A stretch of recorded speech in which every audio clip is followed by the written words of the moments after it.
Hello and welcome. One of my lights decided to die on me, so I just have the blinds open. You can see the sunlight.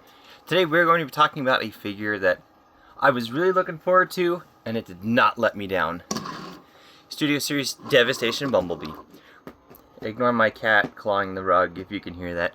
We're going to start with his weapons on, and for comparison, we'll bring in Minibot Brawn, our fellow Minibot. You can see how that works out. Pretty small, I will admit, for the 2972 or whatever he was. He is tiny. You can see he's very, very small. But the engineering on this Bumblebee is amazing. So we're going to take off his guns and look at those first. He comes with the two on the side, which are mirrored opposites of his G1 style blaster. You get two of them. I do wish the other side was not hollow, because in robot mode, it kind of makes, there's a little bit of hollow bits on him, I will not lie, but you can kind of see some kind of damage there. I don't know what that's from. It was like that when I got out of the box. But nicely painted. The handles are not painted, which is really nice. Same with the ports. And they just peg into the sides of the doors. And you got this top gun, which just pegs it on top. Same thing, very G1 style. Got some molding. Got the port there, you can plug into blast effects. The paint on this is really sloppy. You can see where it's all just kind of globbed on. But we'll get a look at Bumblebee. I'm kind of getting over a cold. I picked up a cold on my work trip, which is great.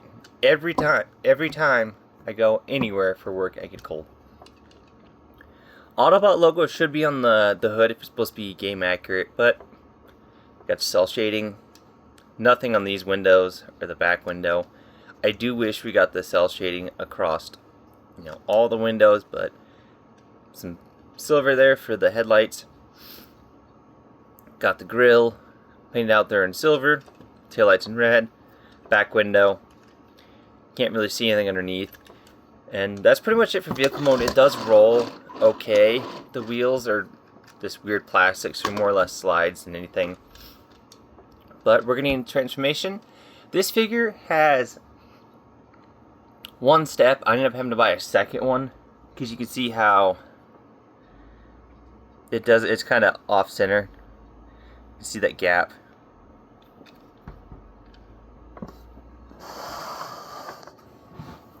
If I can get my camera out of the sunlight,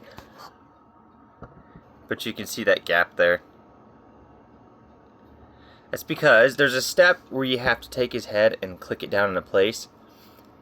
On mine, the head got stuck because I didn't have it all the way down, and I had to take a pocket knife and actually pry this piece forward and force a lot of things out of the way. But we'll start transformation on this guy, and it's very much feels like Hasbro's taking cues from a third party. Because of how he transforms, it's a lot differently than what you would think. So once you lift up the back wheels, you essentially just want to lift that section up. Straighten out the arms, come to the front, get everything untabbed. It does tab in with these two tabs, that slot right there. Fold them down, split them, and you're going to want to bring this panel up, the hood anyways. And then once you're there, that is one problem I have with this figure, is some of the tolerances are way too tight or way too loose. So once you have those out of the way, then you can fold up the front, but you have to pull this section out a little bit and then get it out of the way. Take that, finish folding it up. It will kind of sit there, fold down the foot, fold that piece in, take the wheel, and it should snap in. And then you have one leg all done, and you want to take it. It's on a double hinge. Okay, so don't close that panel yet, sorry. Don't close the door panel. You want to take the double hinge and extend it out. You want to take it, bend it again at this hinge. So there's a hinge here and a hinge here. You want to take it, fold it in, get it in that L shape to form the knee.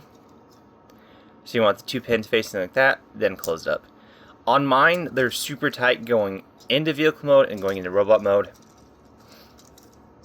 So we'll do this side just like the other.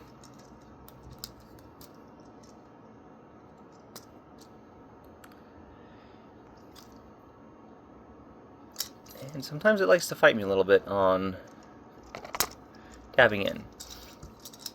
And there you have his legs all done. Now, this section right here, you're supposed to take it and fold it down, and you see where his head is. If you do not have this piece all the way clicked back like you're supposed to, when you go to pull this down, it'll only go that far, and it will get stuck. So I had to take a pocket knife in there. You can see where the head section sits. And I had to force that down, and it bent the roof up a little bit. So just be careful when you're transforming it. So once you have it like this, you have the chest folded down. You want to come back here, split the arms. You want to try to get this piece out of the way as much as possible. And then you want to fold these pieces up, get them around these tabs. It is a lot of trying to get everything out of its own way, essentially, and it is kind of a little irritating sometimes. But once you get it like that, get him around the backpack, take the entire assembly, rotate it up on that hinge there, fold the chest all the way down, take the arms, fold them up, rotate them 180. I'm hoping that was in frame. Rotate that up 180, rotate this around, take the backpack, fold in the wheels, and there's 2 tabs on his shoulders. They'll tab into the wheels. Make sure they're flat. Before we do that, you want to take his head, fold it up, bring it back on that double hinge, peg it in, flip out the hands,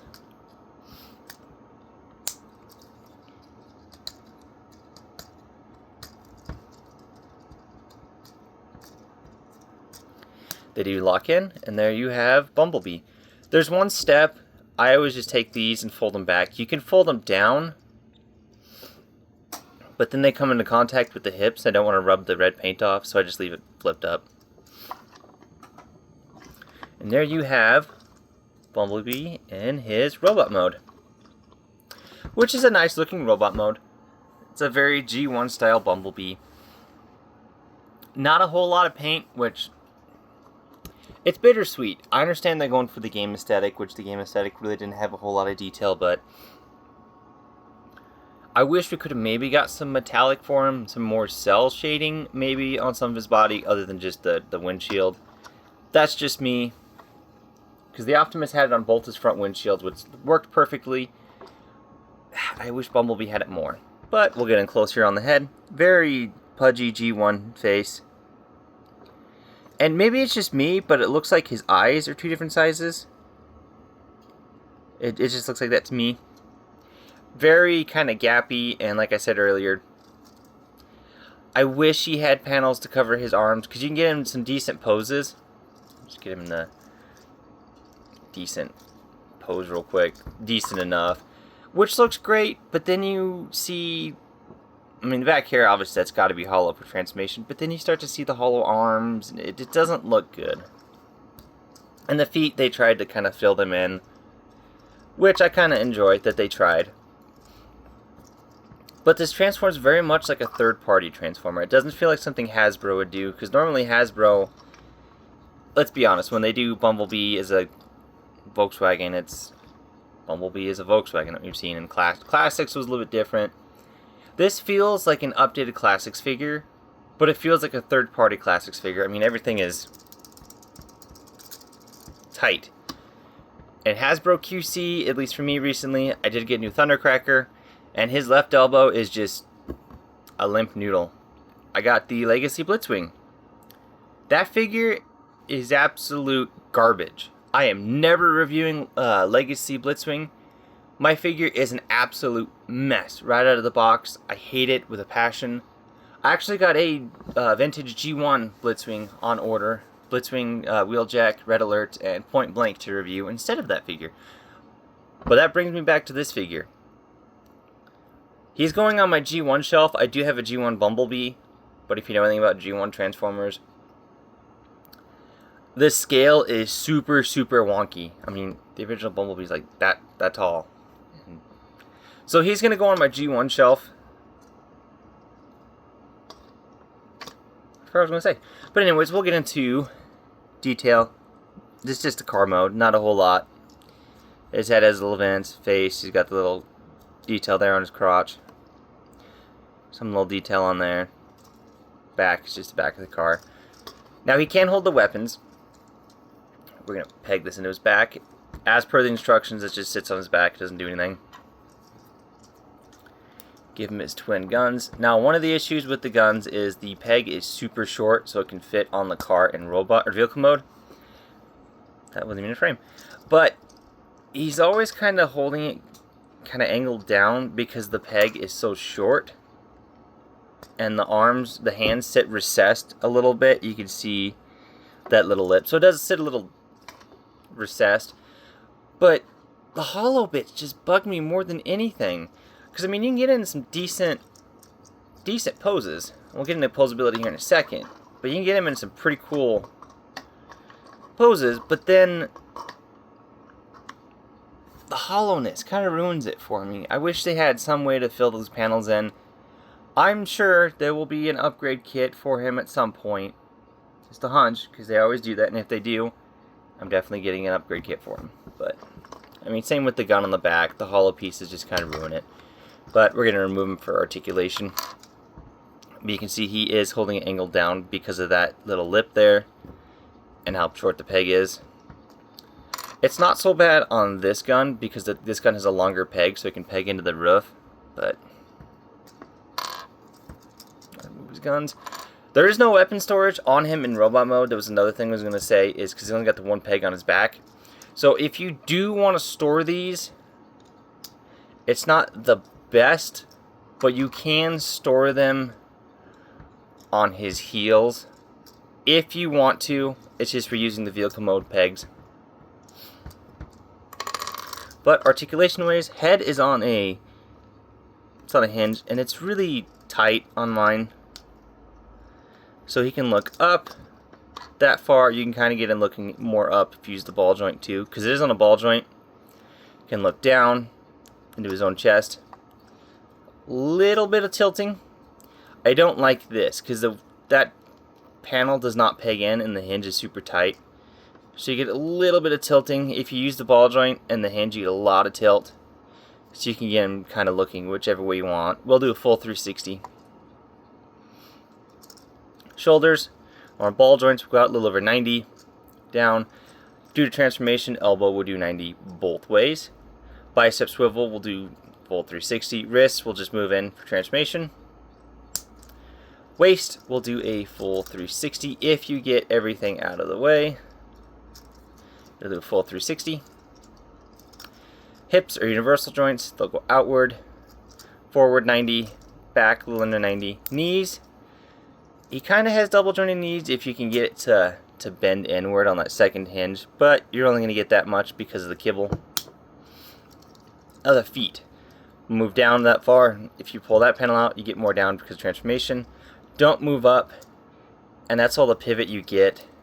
He does have a thigh rotation, that'll do full 360. So altogether, not badly articulated, pretty decent.